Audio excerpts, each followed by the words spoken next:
अस्सलाम वालेकुम स्टूडेंट्स। हमने सेकेंड ईयर के फ़िज़िक्स का चैप्टर नंबर 17 स्टार्ट किया है, सॉलिड स्टेट फ़िज़िक्स।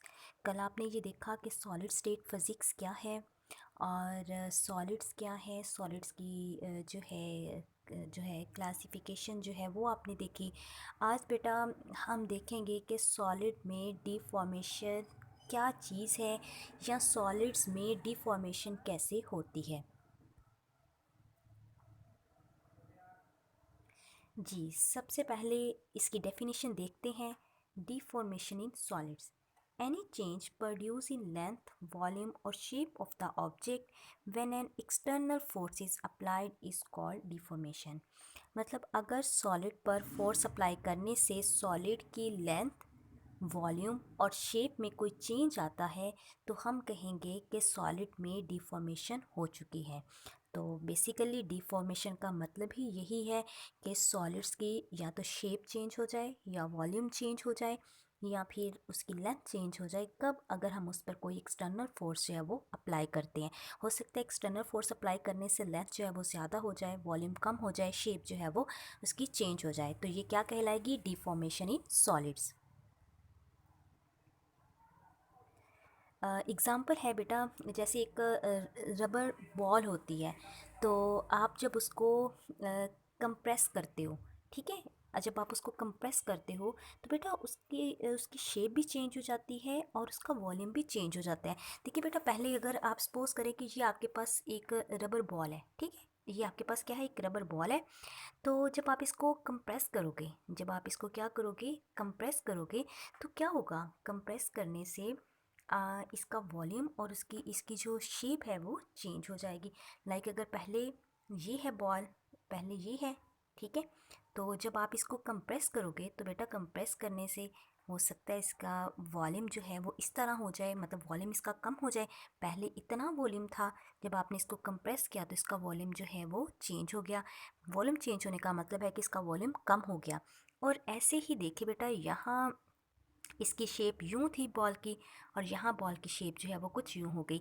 ज़्यादा कंप्रेस करोगे तो बेटा बॉल की शेप जो है वो ऐसी भी हो सकती है, तो इसका वॉल्यूम जो है वो मज़ीद कम हो जाएगा। तो वो यही चीज़ कह रहा है कि if we hold a soft rubber ball in our hand, अगर हम जो है वो सॉफ्ट बॉल अपने हाथ में पकड़ के इसको कंप्रेस करते हैं तो इसका शेप और वॉल्यूम जो है वो चेंज हो जाएगा। Now on removing the pressing force the ball भी रिटर्न टू ओरिजिनल शेप। तो देखिए बेटा, जब आप इसको अपने हाथ को मतलब रिलीज़ करते हो, ठीक है, अपने हाथ को खोलोगे तो बॉल जो है वो दोबारा फिर से इसी शेप में आ जाएगी, ठीक है। आपने इसको कंप्रेस किया तो ये शेप बनी, मज़ीद कंप्रेस किया तो ये शेप बन गई। लेकिन जैसे ही आप अपने हाथ को मतलब जो है वो ढीला छोड़ोगे, हाथ को खोल देते हो, तो बॉल जो है वो दोबारा फिर से अपनी ओरिजिनल शेप जो है वो अटेन कर लेगी। So we conclude that deformation is produce due to an external force. तो हमें पता चला कि जो है बॉल की शेप और वॉल्यूम इस खुद ब खुद चेंज नहीं हुआ, बल्कि इसमें डिफॉर्मेशन तब हुई जब हमने इस पर एक्सटर्नल फोर्स अप्लाई की। लेकिन इसके साथ ही आपने देखा कि जैसे ही आप फोर्स रिमूव करते हो तो बॉल जो है वो दोबारा से अपनी ओरिजिनल पोजीशन या शेप या वॉल्यूम जो है वो अटेन कर लेती है। तो ये क्या कहलाएगी? Deformation in solids. Similarly, if we hold the two ends of the rubber string in our hand and move our hand apart to some extent, जी बेटा, अब जैसे ही आप रबर स्ट्रिंग को अपने हाथ से जो है वो इसको मतलब खींचोगे तो स्ट्रिंग क्या हो जाएगी, उसकी लेंथ जो है वो इंक्रीज़ हो जाएगी। लेकिन जैसे ही आप अब इसको दोबारा मतलब जो है वो छोड़ोगे, उस स्ट्रिंग को छोड़ोगे, तो स्ट्रिंग जो है वो अगेन अपनी ओरिजिनल पोजीशन जो है वो अटेन कर लेगी। बिल्कुल ऐसे ही जैसे देखिए, पहले आपके पास इस स्ट्रिंग का ये पीस था, ठीक है, और इस आपने याद रखना है ये वो स्ट्रिंग है जो स्ट्रेचेबल है, आप इसको स्ट्रेच कर सकते हो। तो जब आप इसको स्ट्रेच करोगे तो बेटा क्या होगा, इसकी लेंथ जो है वो बढ़ जाएगी। लेकिन जैसे ही आप फोर्स रिमूव करोगे तो स्ट्रिंग दोबारा फिर से अपनी ओरिजिनल पोजीशन जो है वो अटेन कर लेगी। तो now on removing the applied force the string will return to its original length. तो अब जैसे ही आप फोर्स को रिमूव करोगे तो स्ट्रिंग जो है वो अपनी ओरिजिनल शेप जो है वो अटेन कर लेगी। अब है डिफॉर्मेशन इन क्रिस्टलाइन सॉलिड्स। बेटा क्रिस्टलाइन सॉलिड्स में डिफॉर्मेशन एक्चुअली होती कैसे है? आपको पता है क्रिस्टलाइन सॉलिड्स ऐसे सॉलिड्स होते हैं जिनकी जो है वो एटम्स की जो अरेंजमेंट है, एटम्स की जो अरेंजमेंट है वो रेगुलर होती है। एटम्स की अरेंजमेंट जो है वो रेगुलर होती है और एटम्स के दरमियान जो डिस्टेंस है वो भी जो है वो कांस्टेंट रहता है और एटम्स जो है वो अपनी मेन पोजीशन के अलोंग वाइब्रेट करते हैं। In crystalline solids, atoms are usually arranged in a certain order. These atoms are held about their equilibrium position. ठीक है, ये अपने equilibrium position पर होते हैं, which depends on the strength of the interatomic cohesive forces between them. और इनकी position जो है वो डिपेंड करती है कि एटम्स के दरमियान कोहेसिव फोर्सेस, मतलब जो है इनको जोड़े रखने वाली जो फोर्सेस हैं वो कैसी हैं। अगर कोहेसिव फोर्सेस स्ट्रॉन्ग होगी तो इनका आपस में डिस्टेंस बहुत कम होगा और अगर कोहेसिव फोर्सेस जो हैं वो कम हैं तो इनके दरमियान जो डिस्टेंस होगा वो ज़्यादा होगा। When external force is applied on such a body, a distortions result because of the displacement of the atom from the equilibrium position and the body is said to be in a state of stress. लेकिन बेटा जैसे ही इस पर जब force apply की जाती है, ठीक है, जब सॉलिड पर फोर्स अप्लाई की जाएगी तो सॉलिड के एटम्स के दरमियान डिस्टेंस जो है वो बढ़ जाएगा और जिसकी वजह से सॉलिड्स में डिफॉर्मेशन हो जाएगी और इस स्टेट को बोलेंगे स्टेट ऑफ स्ट्रेस के। सॉलिड जो है इस वक्त स्ट्रेस के अंडर है। After the removal of the external force the atoms return to their equilibrium position and the body regain its original shape. तो बेटा जब आप दोबारा इसकी फ़ोर्स रिमूव कर दोगे, एक्सटर्नल फोर्स को रिमूव कर दोगे तो बॉडी दोबारा से अपनी ओरिजिनल शेप जो है वो शेप या वॉल्यूम जो है वो रिगेन कर लेगी या अटेन कर लेगी। इस कॉल्ड इलास्टिसिटी। तो बेटा अगर एक्सटर्नल फोर्स रिमूव करने से बॉडी अपनी ओरिजिनल शेप अटेन कर लेती है या रीगेन कर लेती है तो बेटा इस चीज़ को बोलते हैं इलास्टिसिटी। ठीक है, ये क्या कहलाएगी? इलास्टिसिटी। यहाँ देखिए बेटा the result of the mechanical elasticity क्या है? The ability of the body to return to its original shape when the stress is remove is called elasticity. Elasticity किसी भी बॉडी की वो प्रॉपर्टी है कि जब आप एक्सटर्नल फोर्स को रिमूव करो तो बॉडी दोबारा फिर से अपनी ओरिजिनल पोजीशन जो है वो रीगेन कर ले, वो क्या कहलाएगी? बॉडी की इलास्टिसिटी। अब यहाँ देखिए ये हमारे पास एक यूनिट सेल है, ठीक है, ये अनस्ट्रेच्ड है, ठीक है, फिर आपने इस पर फोर्स अप्लाई की, अपवर्ड डायरेक्शन में फोर्स अप्लाई की है तो ये अब स्ट्रेच्ड है और लेकिन अपवर्ड डायरेक्शन में। यहाँ देखिए ये आपने यहाँ स्ट्रेस अप्लाई किया है इनवर्ड तो ये अंडर इनवर्ड स्ट्रेचिंग स्टेट पर है। लेकिन जैसे ही आप फोर्स को रिमूव करते हो तो देखिए बेटा ये दोबारा से अपनी ओरिजिनल पोजीशन जो है वो रीगेन कर लेता है। तो ये क्या है? ये हमारे पास इलास्टिसिटी है। क्यों? क्योंकि जैसे ही आप एक्सटर्नल फोर्स रिमूव करते हो तो सॉलिड जो है या यूनिट सेल जो है वो अपनी ओरिजिनल पोजीशन रीगेन कर लेता है। स्ट्रेस क्या चीज़ है? The force applied on unit area to produce any change in length, volume और shape of the body is called stress.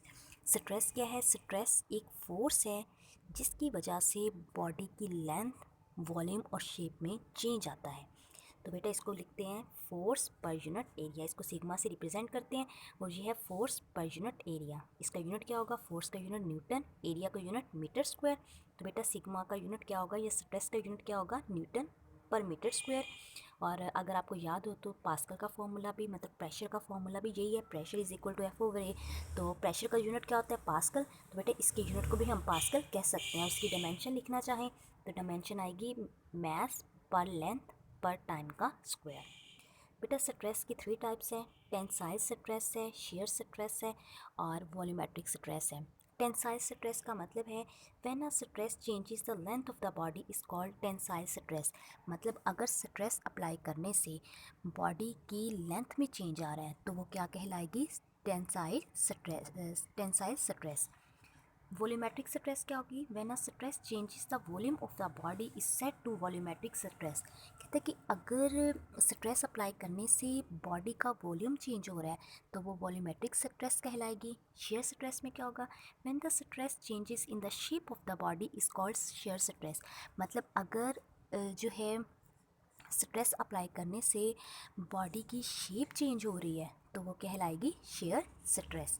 तो बेटा स्ट्रेस की वजह से जो चेंज आता है वो स्ट्रेन कहलाता है। ठीक है, स्ट्रेस अप्लाई करने से बॉडी सॉलिड में जितनी डिफॉर्मेशन होती है वो क्या कहलाती है, स्ट्रेन। तो नेक्स्ट क्या है, strain. Strain is the measure of deformation of the solid material when stress is applied. मतलब जब स्ट्रेस बॉडी पर अप्लाई होती है तो बॉडी में कितनी डिफॉर्मेशन होती है तो वो उसकी क्या कहलाएगी, स्ट्रेन। तो स्ट्रेन की भी 3 टाइप्स है फर्दर। जाहिर सी बात है स्ट्रेस में जो चेंज आता है वो स्ट्रेस की वजह से वॉल्यूम में चेंज आता है, लेंथ में चेंज आता है और जो है उसकी शेप में चेंज आता है। तो जाहिर सी बात है तो वॉल्यूम इसी तरह टेंसाइल स्ट्रेन होगी, वॉल्यूमेट्रिक स्ट्रेन होगी और शेयर स्ट्रेन होगी। बेटा एक चीज़ का आपने ख्याल रखना है कि स्ट्रेन जो है स्ट्रेन का कोई भी यूनिट नहीं होता। क्यों? क्योंकि ये सेम क्वांटिटीज़ के दरमियान रेशियो है। स्ट्रेन का कोई भी यूनिट नहीं होता। क्यों? क्योंकि ये सेम क्वांटिटीज़ के दरमियान रेशियो है। तो टेंसाइल स्ट्रेन आपको पता है कि अगर स्ट्रेस की वजह से जो है वो लेंथ चेंज हो रही है तो वो टेंसाइल स्ट्रेस कहलाती है। तो टेंसाइल स्ट्रेन क्या होगा, फ्रैक्शनल चेंज होगा। फ्रैक्शनल का मतलब रेशियो, फ्रैक्शनल चेंज होगा, length is known as tensile strain. तो बेटा इसको एप्सिलॉन से लिखते हैं डेल्टा एल ओवर एल। बेटा डेल्टा एल का मतलब कितना लेंथ में चेंज आया है और एल क्या है, एक्चुअल लेंथ, मतलब उसकी जो ओरिजिनल लेंथ है उसमें कितना चेंज आया है वो डेल्टा एल होगा। अगर हम इसकी रेशियो ले लें तो वो आपके पास टेंसाइल स्ट्रेन आ जाएगी। ठीक है, अब देखिए एल है, ऊपर भी एल है नीचे भी एल है, दोनों का यूनिट क्या होगा, मीटर मीटर, मीटर मीटर के साथ कट जाएगा। तो इस वजह से स्ट्रेस का स्ट्रेन जो है इसका यूनिट नहीं होता। वॉल्यूमेट्रिक स्ट्रेन क्या होगी, ये फ्रैक्शनल चेंज होगा वॉल्यूम का। डेल्टा वी कितना चेंज आया है वॉल्यूम में, वी उसका ओरिजिनल वॉल्यूम। तो इसी तरह शेयर स्ट्रेन जो है ये बताती है angle turn by a line perpendicular to the fix face, कि फिक्स फेस से जो है एंगल कितना डिस्प्लेस हुआ है या अपने बॉडी को उसको डिस्प्लेस किया है तो वो उसका क्या कहलाएगा, शेयर स्ट्रेन कहलाएगी। तो बेटा इसको गैमा से रिप्रेजेंट करते हैं, tan theta is equal to delta A over A. देखिए बेटा पहले जो है टेंसाइल स्ट्रेन देखिए उसने कहा लेंथ में चेंज आ रहा है, तो ये देखिए ये उसके बाद उसने कहा वॉल्यूम में चेंज आ रहा है, फोर्स अप्लाई करेंगे तो इसका वॉल्यूम सॉलिड का चेंज हो जाएगा। और देखिए बेटा पहले ये चीज़ थी, मतलब ये आपके पास फेस था, फिर जब फोर्स अप्लाई की तो ये सॉलिड जो है अपनी ओरिजिनल पोजीशन से हट गया तो ओरिजिनल के साथ जो एंगल बना वो थीटा है। इसकी जो चेंज आया है इसकी साइड में वो डेल्टा ए है, जो उसकी एक्चुअल साइड थी वो क्या थी, ए। तो यहाँ gamma is equal to tan theta is equal to delta A over A. तो थीटा चूँकि एक एंगल है तो इसको रेडियन में मेजर करते हैं और स्मॉल एंगल के लिए बेटा टेन थीटा ले लेते हैं नियरली इक्वल टू थीटा। तो गैमा किसके इक्वल आ जाएगा, थीटा के इक्वल आ जाएगा। तो बेटा ये हमारे पास जो स्ट्रेस और स्ट्रेन और कुछ इलास्टिसिटी के बारे में इंफॉर्मेशन थी। अब आगे इलास्टिसिटी के मॉड्यूलस के बारे में बात करते हैं। बेटा इलास्टिसिटी का मॉड्यूलस क्या है, व्हेन इलास्टिक हुक्स लॉ कहता है कि when with an elastic limit stress is directly proportional to strain. बेटा इलास्टिक लिमिट वो लिमिट होती है जहाँ तक सॉलिड मतलब आप स्ट्रेस अप्लाई करते जाओ और जैसे ही स्ट्रेस जो है रिमूव करो बॉडी दोबारा से अपनी ओरिजिनल पोजीशन रीगेन कर ले तो हम कहते हैं कि बॉडी इलास्टिक लिमिट के अंदर है। लेकिन एक स्टेज ऐसी आती है जब आप फोर्स अप्लाई करते जाते हो और जब फोर्स रिमूव करते हो तो सॉलिड अपनी ओरिजिनल पोजीशन की तरफ वापस नहीं आता, तो हम कहते हैं कि ये अपनी इलास्टिक लिमिट को क्रॉस कर गया है। तो हुक्स लॉ के अकॉर्डिंग जब इलास्टिक लिमिट के अंदर स्ट्रेस अप्लाई करने से मतलब जो स्ट्रेस होगी वो स्ट्रेन के डायरेक्टली प्रोपोर्शनल होगी, मतलब जितनी आप स्ट्रेस अप्लाई कर रहे हो उतनी स्ट्रेन अक्कर होगी। तो ये क्या कहलाता है, हुक्स लॉ। तो हुक्स लॉ को कैसे लिखते हैं, stress directly proportional to strain, proportionality sign ख़त्म किया तो कांस्टेंट आया, स्ट्रेन एज इट इज़। तो बेटा आपने कांस्टेंट निकालना है तो स्ट्रेन इधर मल्टीप्लाई हो रहा है तो जा क्या हो जाएगा, डिवाइड। तो कांस्टेंट किसके इक्वल आएगा, stress over strain. So with an elastic limit the ratio of stress to strain remain constant. ठीक है, इलास्टिक लिमिट के अंदर स्ट्रेस और स्ट्रेन की रेशियो कांस्टेंट रहेगी, मतलब जितनी आप जी बेटा so with an elastic limit the ratio of stress to strain remain constant. ठीक है, जितनी आप स्ट्रेस अप्लाई करोगे उतनी ही स्ट्रेन जो है वो अक्कर होगी। This constant known as elastic constant और मॉड्यूलस ऑफ इलास्टिसिटी। इसे इलास्टिक कांस्टेंट भी कहते हैं और इलास्टिसिटी का मॉड्यूलस भी कहते हैं। और बेटा इसका यूनिट भी जो है वो पास्कल है या न्यूटन पर मीटर स्क्वायर है। जैसे प्रेशर का यूनिट है वही इसका यूनिट होगा। अब हमने इलास्टिसिटी के जो मॉड्यूलस हैं इनकी टाइप्स के बारे में पढ़ना है। देखिए बेटा, आपने अभी स्ट्रेन की जो है स्ट्रेस की टाइप्स पढ़ी। उसमें आपने देखा टेंसाइल स्ट्रेस है, टेंसा जो है वॉल्यूमेट्रिक स्ट्रेस है, शेयर स्ट्रेस है। ऐसे ही आपने स्ट्रेन की टाइप्स पढ़ी हैं। ऐसे ही बेटा मॉड्यूलस की टाइप्स होंगी, like Young's modulus, bulk modulus, और लास्ट वन है हमारे पास शेयर मॉड्यूलस। तो यंग्स मॉड्यूलस देखते हैं क्या है। The ratio of tensile stress to tensile strain is called Young's modulus. Tensile stress और टेंसाइल स्ट्रेन की जो रेशियो होगी वो क्या कहलाएगी, यंग्स मॉड्यूलस। तो बेटा यंग्स मॉड्यूलस को y से रिप्रेजेंट करते हैं। टेंसाइल स्ट्रेस किसके इक्वल है, F/A। ठीक है, फोर्स पर यूनिट एरिया। और स्ट्रेन किसके इक्वल आएगी, डेल्टा L/L। तो L ऊपर जाके मल्टीप्लाई हो जाएगा FL, और A डेल्टा L के साथ मल्टीप्लाई होगा। तो FL/डेल्टा LE आपके पास आ जाएगा यंग्स मॉड्यूलस। उसके बाद है बल्क मॉड्यूलस। तो बेटा ये वॉल्यूमेट्रिक स्ट्रेस और वॉल्यूमेट्रिक स्ट्रेन की रेशियो है। तो इसको हम कैसे लिखेंगे, बल्क मॉड्यूलस को K से रिप्रेजेंट करेंगे।